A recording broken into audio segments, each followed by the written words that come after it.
Welcome to Tea Time with Talent Acquisition, the podcast aimed at fostering knowledge and sharing stories within the vibrant talent acquisition community. There's no surefire way to accomplish anything in life, but with each conversation, we aim to delve into diverse topics and present fresh perspectives to empower you, our fellow colleague, on your own journey to success. I'm your host, Eden, and for the next hour or so, I'm going to be joined by someone who started her career wearing multiple hats across internal sales, marketing, and HR.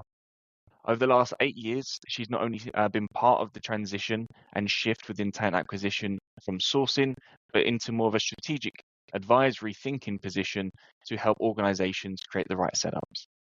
This person is a true advocate for infusing human-centric approaches into processes to effectively draw in a wide array of talents. Conversations with her clearly reflect the immense passion she harbours for the topics that we're going to talk about today.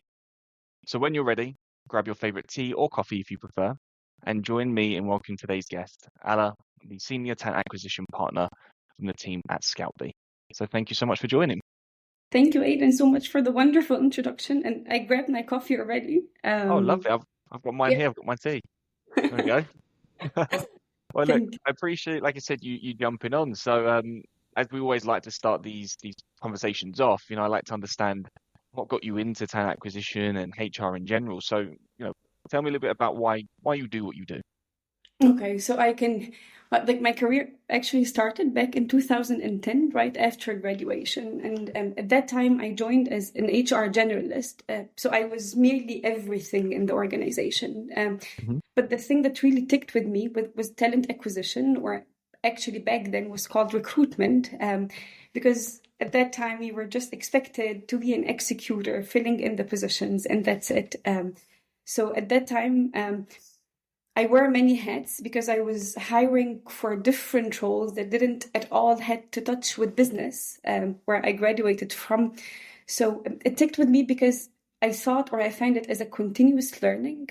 You always have to understand very much about the role that you are hiring for. If you're looking at it as a big puzzle piece that you're building, is that you see what are the missing pieces, and you see what would be the perfect fit that would match this missing state, so you can have a picture perfect. And connecting with candidates, building relationships, connecting with hiring managers, hiring teams. And I was really good at it, and I found passion in it that I talk, and I was able to tailor my message with different candidates who are coming from different seniority level as well. And yeah, I was good at it, so I continued with it. And then I slowly shifted into tech, onto the tech space or tech industry, where I started to be particularly working within the SaaS industry.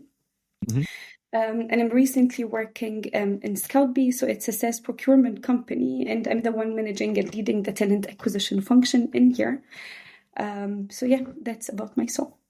Nice, and I love your analogy of the puzzle piece. It's very fitting, because although we're talking about the perfect piece, there's no such thing as perfect, right? Yeah. And what we want to discuss today is obviously diversity and hiring and talent acquisition, their role in kind of this topic. So I want to kick it off to understand what's your understanding of, what do we mean by diversity? Because it's such a buzzword these days. And, I just kind of want to have a clear understanding from you how you view the topic.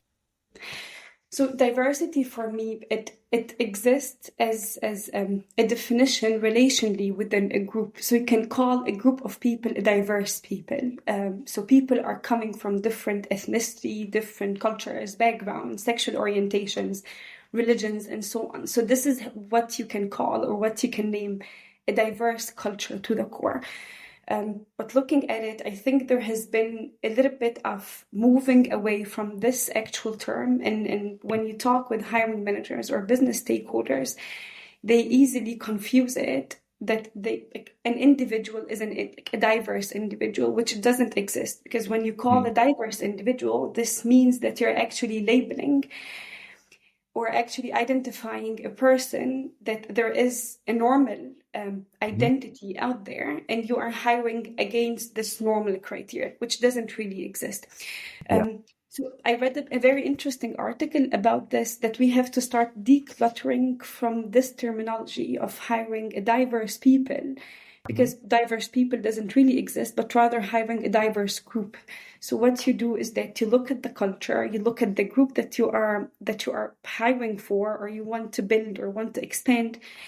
What are the group of people of this position consisting of? And then you look for the culture addition, and you look for diversity addition within this group of people. So there's a lot to unpack, obviously, which we will talk about the group and talk about the culture in a moment. But just for curiosity reasons, why do you feel it's important that we make this clear distinction between diverse individual and a diverse group? Because bias can actually jump into the table if you are hiring for if you're looking for someone who's diverse, then you can actually be biased, and you can spotlight biasness when you hire against diverse person, because it doesn't actually exist at all. So when you sit with the hiring manager, you have to make this clear distinction for them, that there's nothing as a diverse person, but a diverse group. So we look together, what are the current team that the hiring manager have at the moment? What are the skills, the competencies there is within the group? And you hire against competencies and skills. You don't hire against looks and backgrounds and so on. So all of this comes to the table, or comes to the conclusion that you have a full roundup of competencies, skills, people bringing different thoughts into the table to make things smoothly, and then deliver to the business goals or the business objectives at the end of the day. And this builds an inclusion and diversity culture at the end of it, hopefully does. But it brings diversity and inclusion into the table afterwards. Who do you think should be the driver of this? Who should be the person leading the charge in the process? So driving the process, I would say it's human resources, like HR, whether the CHRO, talent partner, and people partner, driving in the conversation, sitting in the table with the leadership team, with the management team, to understand what are their views about diversity, what their thoughts about this, how they can build a diverse and inclusion culture.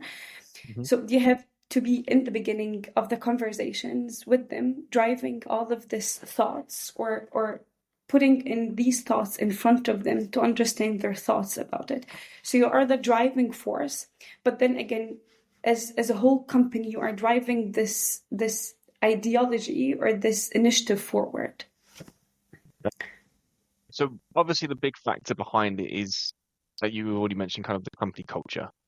So before you can even start thinking about who should we end up hiring and how do we go and hire them, we have to understand where we are today, right?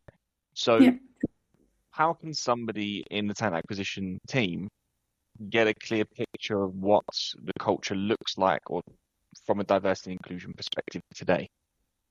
Okay, good question. So my methodology, my true pure methodology, is that before I go into any planning for hiring or expansion, I look at the current collaboration and communication. So how does the management, or how does the leadership team communicate and collaborate with their team? How their team communicate and collaborate together on a cross-functional level, on a direct level, and what are the current, at the moment, initiatives towards diversity and inclusion? How is the company dealing with different employees coming from different backgrounds? Or when we hire for a new person or a new employee, what are the policies, what are the procedures to support people who are coming from a minority background, or a working mother, or an immigrant, and so on? How can we support them during the onboarding period? So putting all of this aside, you also have to get all the information. So to run an engagement survey, for example, because engagement survey, you can throw different questions inside of this engagement survey to spotlight and highlight different communication and collaboration and values factor, to know if the company actually deliver based on the values and the objectives they say they will be, or there are in the company, and if the employees are actually bought into these values, and what are their thoughts about these values? Do they think they have a purpose on what they are doing? Do they think they are being heard when they voice their own opinion in a team meeting, and so on? So all of these you always have to take into consideration when you build a culture, and when you want to hire or expand the team, because you can hire as much as you want, you can bring diverse candidates as much as you want, but then if these issues are not addressed from the beginning and being treated from the core, from the root, from the beginning, these candidates will be eventually leaving after some period of time, and we will be back to point zero. So there's a lot of elements that you can focus on. So you've gone through them quite quickly, but the engagement survey should be able to give a lot of context to where you are as an organization today. Obviously, quite a relatively straightforward thing to produce and put out into the teams. Hopefully, a good response rate back. The other elements that you've discussed as well, they're not as straightforward to get immediately, because saying to your C-level, what's your take on diversity and inclusion? I guarantee most people say, yeah, we're for it. Let's build an inclusive company. But in reality, they might not want to have the cobwebs in their closet really open, because how they've always built their culture. It can be quite tough for a founder and to a C-level to hear maybe things that they've slipped up on. So those kind of more, let's call it qualitative research elements, where it takes a little bit more time. How do we kind of focus on those when there is a pressing need still to continue hiring from the business as well? Because what you're saying is, obviously we want to know where our baseline is today before we start hiring, but we've got jobs coming in, we've got requirements coming in, we've got stakeholders that need support. So there's kind of this balancing act, right? So how do we kind of walk that tightrope? So true, I agree with you, but as well, if you're looking at HR, so we have different persons or different stakeholders within HR. And for example, I'm speaking out of experience in the company. So we work parallelly together. So we have the talent part, we have the talent people or the talent partners, and we have the people partners. And we work in together to identify what are the gaps. So looking, for example, at the exit interviews or the engagement surveys and so on. So then we start to map out what are the gaps or where are the gaps. And it's really safe to always identify and to acknowledge that everyone is biased. Everyone have bias in their subconscious that they cannot tackle or they cannot highlight when they talk or when they ask candidates questions. But being always advocating for the process. So for example, from my own experience, before I start the hiring process, I map out all the competencies that has to be there, the do and don'ts when it comes to the questions in the hiring process.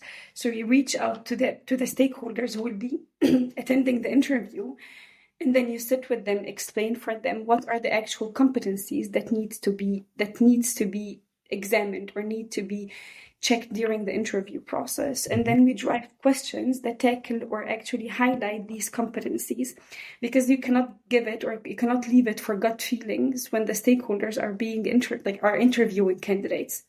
So you have to be very clear for them, provide very specific guidelines that they have followed through. And as you mentioned, it's not like a magic wand that results will come all of a sudden, but it's more of a long, continuous process that can make an effort. Because building a diversity and inclusion workplace or building a positive culture in the company, it takes a long time, merely between 6 to 12 months. So you get the time to educate and advocate, being an advocate for every business holder in the company about how they should be talking or what they should be doing during an interview, and how they should be approaching a candidate. From a people partner perspective, they sit with the managers or with the leadership team to identify what are the methods where the collaboration and communication are being held within the team. So how they actually collaborate, how frequent are they talking with their team, what are the guidance or how the conversations look like when they talk with them. Do they actually hear them out or not? And so on. So it's always a parallel plan or a parallel strategic plan that you always put in place between the partner, people partner, and tenant partner, and we walk through the same road together to make the same conclusion or the same result at the very end of the day. Quite nice to hear that. Obviously, you say it's a long journey, because I think what a lot of people might want to do is, just it's something that they want to implement, got the blessing from maybe the C-suite, and they just want to go 100 miles an hour, and then kind of get frustrated when it's not happening 2 weeks from now. And it's obviously it is a long journey. So for your mindset, it's okay. Let's understand a baseline. What do we have today? Let's just get a scope of where we are as an organization. As you say, the communication components, the values. Let's use the engagement surveys. On the engagement survey, sorry, what would you suggest, or what would you expect as a good response rate for kind of an engagement survey? So for example, within Scout B, anything that's above 70% we identify as a good indicator. So anything that goes, and then we map out an average. So we bring the data, highlight the data that comes from every team individually to see which team falls behind or which team actually accelerate and have higher response rate. Okay. And we make an average out of this, map out all the answers, like the pro and contra, and we take it in front of the leadership team. So anything above 70 I think is a good rate. And if it's below 70, do you still act upon the responses that have been brought forward? Yeah, absolutely. Okay. Absolutely. Even if it's above 70%. So like the latest engagement survey we did was around 73%, and we had to act upon it. So we put everything that was reported negative and everything was reported positive. So we can put it as like a success factor that we have to continually move on this direction. And where are the gaps that are still there, and what should be the plan? So we started to plan ahead. What workshops, what conversations, what are the discussions that should be there in order to focus on these gaps? Then you're using future engagement surveys to determine along the roadmap, did it work, did it not? Do we continue this? Okay. And obviously exit interviews, as you said there, we're using the knowledge taken from people who are departing us. And again, how can we continue improving? So there's a lot of kind of planning process that goes into it, right? And then obviously from there, you mentioned you identify the gap. So that's obviously still only half the story, right? So once we've got the gap, how do we identify what we act on first? What's the most pressing, or, KPIs, for example. Let's talk about that side of things. How do you identify out of the list what do you actually need to explore? I think the most factor that is directly related into making the company a successful employer to work for, or actually achieving their own objectives and goals. So if we're looking, let's say as an example, if we're looking at the brand of the company for the market outside, this attracts candidates, this attracts customers as well. So everyone looks at the brand of the company from the outside. And if it's actually delaying the company into achieving their goals, because you cannot funnel in candidates to be hired in the company and stay for more than 2 years, let's say, in order to be full-time dedicated to work on a project and deliver on these projects, so we can achieve the business OKRs or the business objectives for the quarter. So if this would be my first indicator, what are the delaying the company into achieving their own objectives, and how much of percentage are the company actually achieving of their objectives on a quarter base? Does everyone think they have a purpose, or they actually understand the objectives they are working on to deliver, and so on? So these are for me the main indicators that you have to look at. If the company is failing continuously to deliver on their objectives and their own goals, then we have to focus on this first, because you have then to look at the own engagement and the own encouragement of the employees. Are they really encouraged to stay in the company? If not, then what's wrong? Are they not being heard? There's no sufficient collaboration. There are not sufficient backup from their managers in order to support them into their own career, into their own goals, and so on. So for me, these are the main first things that you have to look at. and then you have to execute a plan, because everything will fall behind afterwards. If you look at these things in the beginning and people start to be motivated back again to work, eventually everything will come back into place. So it's not just about, okay, how do we add an extra group of people to the company? It's how does the company's goals look today? What are we focusing on? How do we increase, obviously, communication lines? How do we increase inclusivity within what we already have to reach those? And then how do we add additional to get there quicker or to get there further? So it's okay. I understand. With the understanding of, we know where we're going. We know what we want to achieve. Then we obviously have, what you refer to as the job life cycle, the process that comes behind the scenes. It's the actual recruitment part, right? There's a lot of different aspects that we can break the recruitment down. But I'm curious because you've already mentioned around a little bit around kind of bias and obviously upskilling, workshops, and things like that. So I'm interested to understand your take on kind of interviewing specifically when it comes to this topic. So tell me a little bit around kind of what's worked best, either at Scoutbee or in former companies that kind of you would like to share. So for me, interviewing is the best part, that close to my heart, because you get to connect with the candidate firsthand, and I always see myself as like an external sales, if I would have put it this way, because I'm the image of the company, and whatever I say, whatever I do, it reflects purely the culture of the place that I'm working in, and it's always a trial and error thing. So I didn't picked it up first successfully in the beginning, but I always took the feedbacks from the hiring managers, from the candidates, to know what's the best interview style. And what was the most successful way that I found really, really working with the candidates was to humanize the process.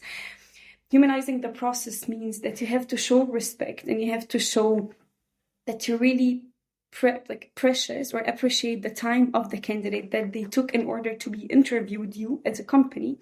Because for me, the power in the past 6 to 7 years was purely in the company's hand. They were the one who chose which candidate to take, which candidate to reject, and so on. But with the shift in the market at the moment, we all equally have the power. So the candidate as well have the power to make their own conscious decision if they want to join this company or not. So in the beginning, you have to show respect for the candidates. You have to ask, how do you properly pronounce their name? What are their pronouns? To show that you are inclusive and you completely understand that people are coming from different backgrounds. And then in the beginning, you have to map out the process for them, to explain what's the purpose of this call. And it's always better that they receive a before document explaining and mapping out the process. And this is what I always do at the moment, is that I always send them out a document like 3 to 4 days in advance before the interview, to explain to them exactly what's the hiring process that they will go through and what they should be prepared for, and then including the LinkedIn profiles of the hiring committee that they would be interviewing them, and sending them as well examples of the questions that they would be asked during every stage of the hiring process. Because you have to make them prepared. It's always not nice that you have a candidate jumping in a call without them knowing what they will be assessed based on, or what are the competencies they will be evaluated for. So mapping this from the beginning to them, so they can be mentally prepared, and give them time to think upon the question that they will be asked. And then they can also, by themselves, have the conscious decision if this is the right fit for them or if it's not. So I take it up on me that I get myself acquainted and knowledgeable about the role in their specific information. What are the technology stacks? What are the projects that this person will be working on? And I have to put it up front to the candidates. What are the current stage of revenues that the company is at the moment, to see if it's actually profitable place, or their current pending situation in the company, in the market. So all of these information up front for the candidate will give them the power and the information enough that they feel if this is the right space for them or not. So this for me works, like up until now, it works best to to always talk with the candidate and share everything you know about the position. I guess that's been as inclusive to everybody as possible, because what you often find is if somebody, say for example, I want to come and work for Scoutby, right? I know you, you know me now, and you might give me a little extra support versus somebody who's applied directly, and then that becomes bias towards one individual, which means the whole process then becomes a little less inclusive. Right? Just an example. So by having a very clear-cut structure, everybody receives this, the information is the same, then everybody Yeah, understands who they're speaking, and it's the same thing for everybody. So it creates an environment where, as you say, it's 50-50. You decide, do you want to work for us? We decide, do you want to work for you? You want you to work for us, sorry. But at the same point, everybody has the same starting point.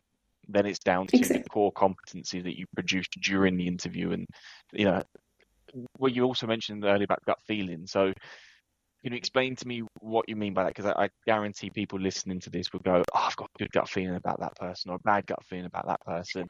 And I guarantee careers have been, lost and made over gut feelings. So Sure. tell me what you don't like about it.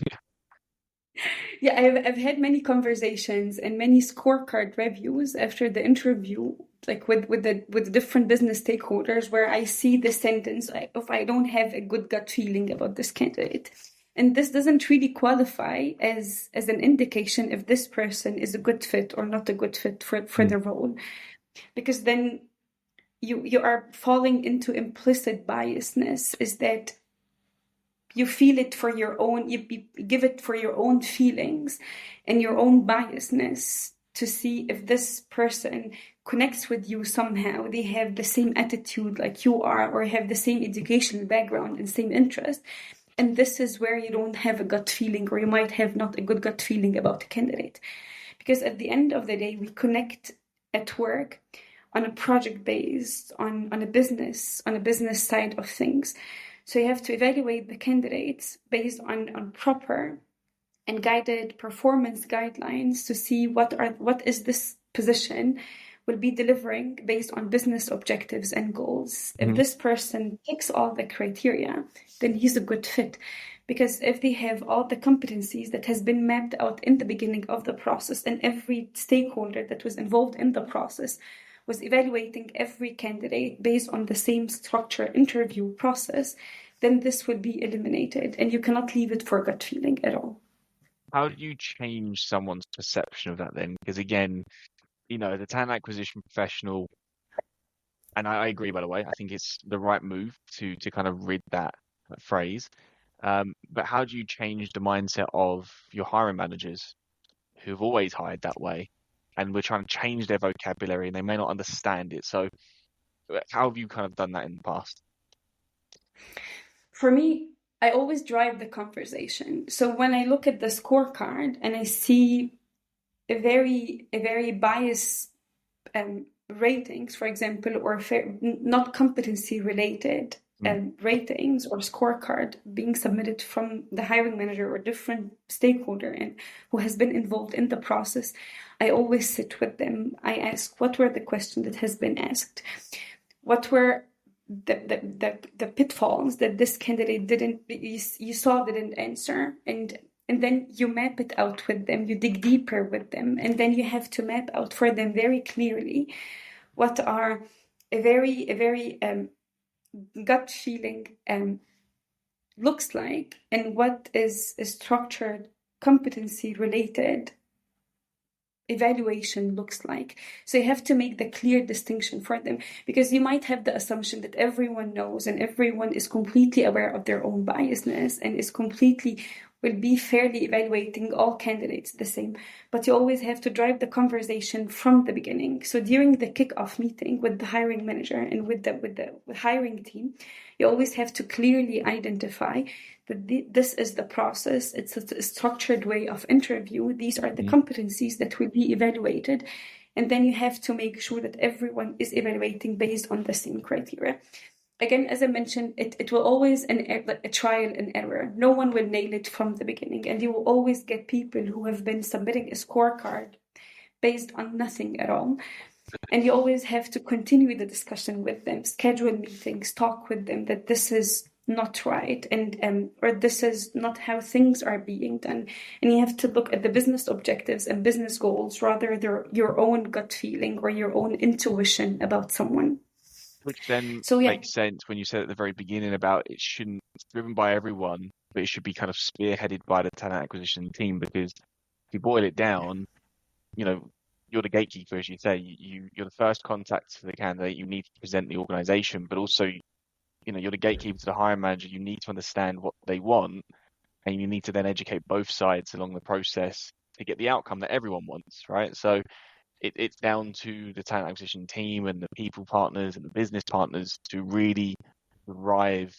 And we're talking more about inclusivity here, right? It's not necessarily about hiring a diverse group of people at the moment, but we're talking about creating an inclusive process here.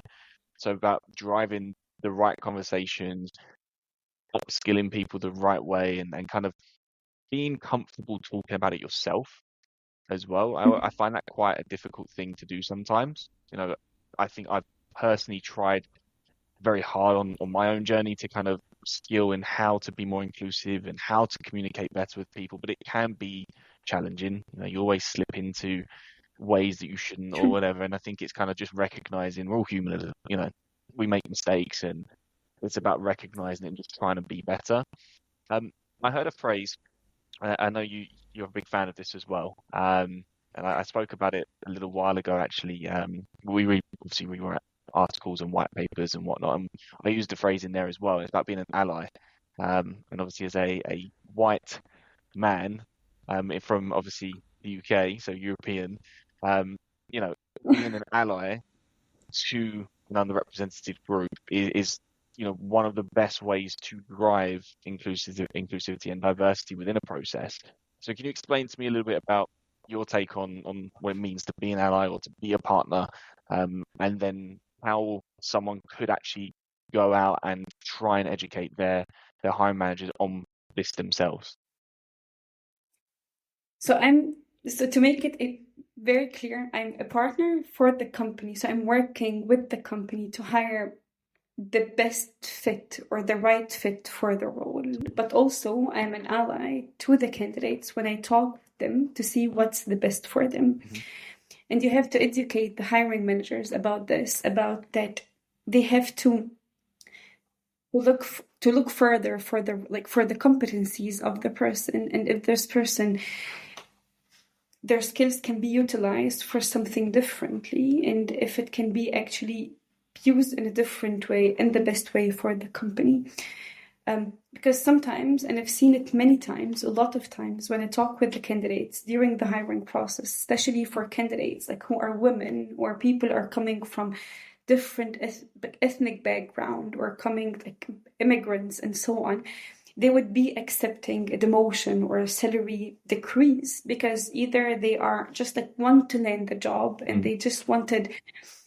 The imposter syndrome as well plays and kicks in the person, that they see they are completely in a different region or a different country and they are just happy with whatever they get.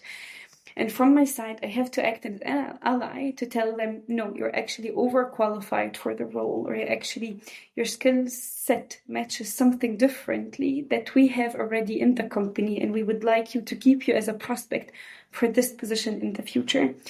For women, because it's one of the core competencies or the core KPIs that we have is closing the gender gap. You always have to educate females that this is not the benchmark or the salary band that they should be negotiating or talking about, even not in this interview, but further interviews with the companies. But this should be in the actual band they should be proposing and discussing, and how they should be negotiating over these. So sometimes my interviews take a different direction with the candidates, is that I acted as an advocate or an ally for them to tell them what works best for them, and they shouldn't be accepting something lower or below their own expectations or their own experience level just because they want to get the job. Because it's not about that. And things can be, if they have been hired in the wrong company that has the wrong culture, things can be further extended into not being promoted in time, not being not having the salary increase as the rest of their peers, because like the management can see them as they are fine with anything, they are okay having a lower salary, and the pattern will be continuing this way.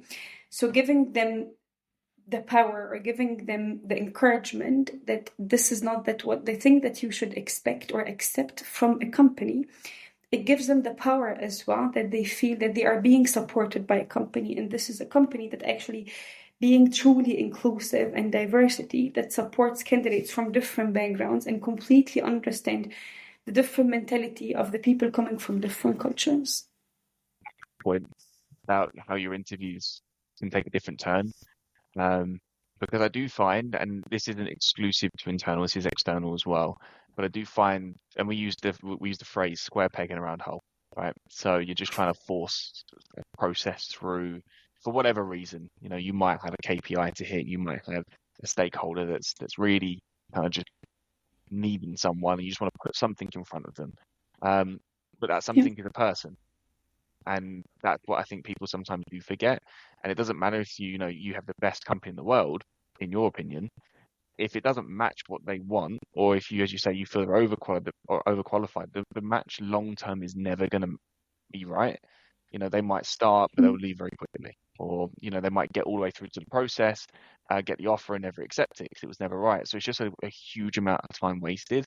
So I love the fact that you're educating at the very, very beginning, and that also links back to switching our roles from sourcing to business partners, and it's kind of having a different mentality. It's a conversation I had actually in a former podcast we've done with the head of talent acquisition at a company called Billy.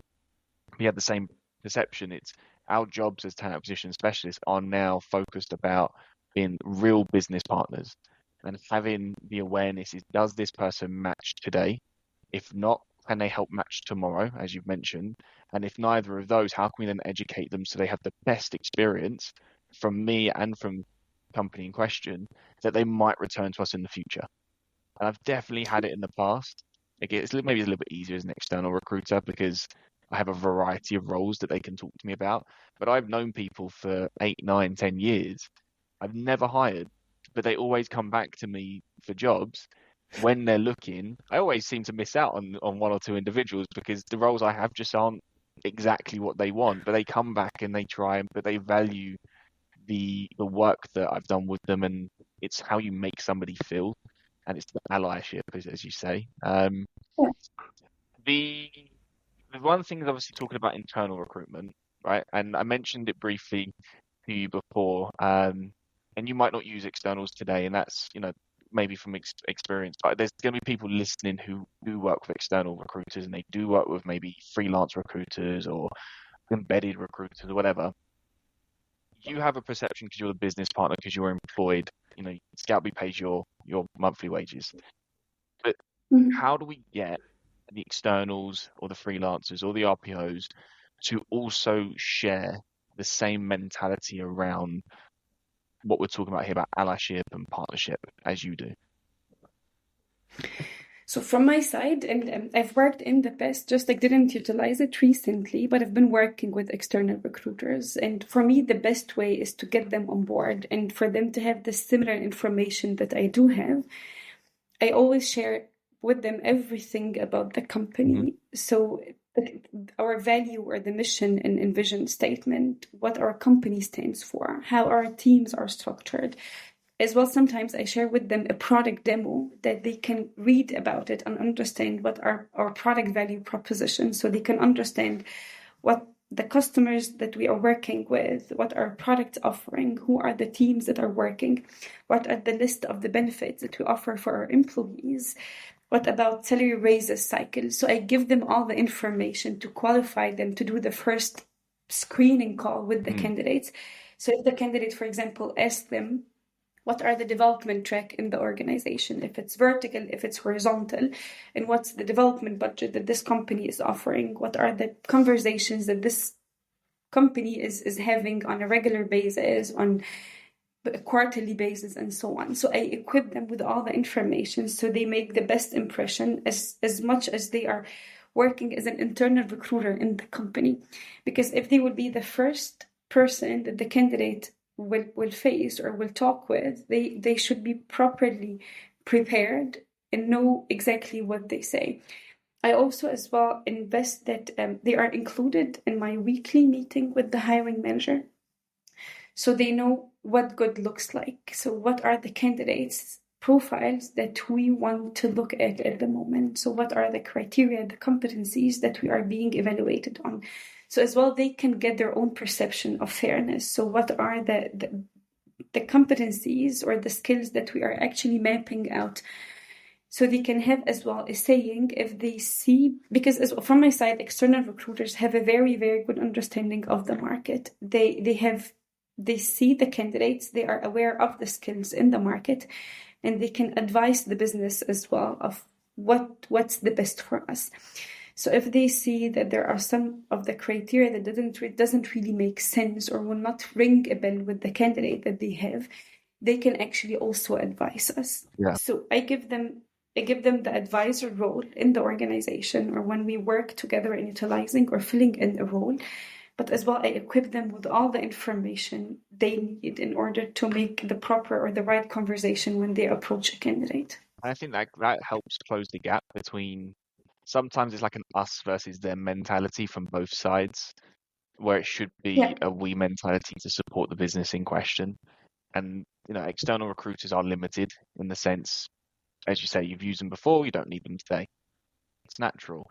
But you need to have people that you rely on and you trust and you have partnerships with, as you say, and having that information. I mean, we do it a lot with the companies we work with as well. It's maybe not to the extent, I'll be transparent. I've actually never heard of that extent of, pay cycles, maybe in super length, vertical, horizontal kind of development roadmaps, etc. But we kind of do understand the advisory role. You're absolutely right. I think externals have a great way into that, but it's about making sure, I guess, from your perception, determine who is the right person, who has the mentality. So if you give them everything and then maybe the candidates aren't coming prepared or they don't have an awareness of who you are, you're very quickly going to know who's doing their job, who's not doing their job, do they share our values and mentality around kind of creating this inclusive environment or not, and you can kind of work it out from there. A lot of that is obviously around data, kind of data-driven approach, right? And a lot of what we're discussing today is, as you say, long-term, and it's not something that you can just do once and be gone with it. So how do we bring data into the fold of creating a more inclusive environment and more diversity in the groups of people that we're hiring? So about diversity, so I will talk separately, diversity and inclusion. And about diversity, so when it comes to the pipeline or when a position is being open, like what we do is that we add demographic questions and any diversity other questions to identify the pipeline and how the pipeline is being filled. And if you see any gaps, so you bring the data to the light and you show it to the hiring managers, to the team, to see how diverse is the pipeline and what's missing. And if you craft sourcing, or when you do sourcing strategies to reach out to the fallout group of candidates who are not filling the pipeline properly, how they are reacting to these messages. Mm-hmm. And then you iterate from there, because when you look at the data and you feel that, for example, the position is not filling with women, for example, mm-hmm. or people of color, you have to look at the job description, how inclusive or how diverse is the language of the job description and requirements. If it's mainly crafted, let's say, and how can you reiterate from this? So that's when it comes to the diversity. But when it comes to the inclusion, you have to look at the data of the candidates who are in the pipeline, the conversion rate for these candidates who are in the pipeline, and if there's a pattern there. Mm-hmm. So who are the candidates who actually go to pass through rates and who are the candidates who fall out? And if there's a pattern that you can highlight and bring to the table or bring to the light in front when you talk with the managers or with the management or the hiring manager.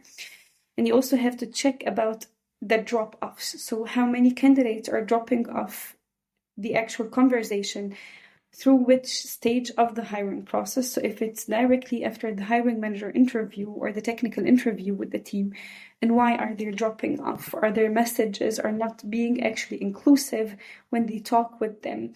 Are the criteria and competencies that they are being evaluated during the interview are not clear enough, and so on.